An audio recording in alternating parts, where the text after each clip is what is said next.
మా ఆధార్ కార్డులో మా యొక్క పేరు తప్పుగా ఉంది. మా దగ్గర కరెక్ట్ ఎవిడెన్స్ పాన్ కార్డు గానీ, 10th క్లాస్ మార్క్ లిస్ట్ అన్నీ ఉన్నాయి. మేము ఏది పెట్టి అప్లై చేస్తున్నా రిజెక్టే అవుతున్నాయి. ఆధార్ సెంటర్‌కి ఎన్ని సార్లు వెళ్తున్నా కూడా డబ్బులు వేస్ట్ అవుతున్నాయి తప్ప మా వర్క్ అయితే జరగడం లేదు. చాలామంది కామెంట్ చేస్తున్నారు. సో ఒకటి గుర్తుపెట్టుకోవాలి, మీరు ఆధార్ కార్డులో నేమ్ కరెక్షన్ 1 or 2 లెటర్స్ సర్నేమ్‌లో కానీ, నేమ్‌లో కానీ 1 or 2 లెటర్స్ ఉంటే మీకు పాన్ కార్డు కానీ, పాస్‌పోర్ట్ కానీ, లేదంటే మీ యొక్క 10th క్లాస్ మార్క్ లిస్ట్ ఏమన్నా చెల్తాయి. కానీ మీ పేరే కొంతమంది సర్నేమ్ మార్చుకోవాలంటారు. కొంతమంది ఇంటి పేరు కాకుండా మీ యొక్క పేరునే మార్చాలని చూస్తుంటారు. లేదంటే పేరుకి పక్కన ఏదో ఒకటి యాడ్ చేయాలని చూస్తుంటారు.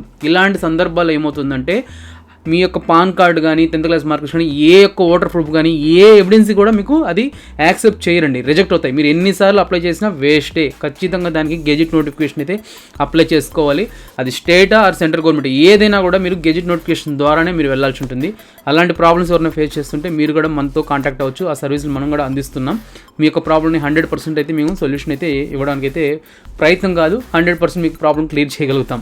ఓకేనా? సో ఎవరైనా అలాంటి ప్రాబ్లమ్స్ ఉంటే కాంటాక్ట్ అవ్వండి. వాట్సాప్ నెంబర్ ఇది.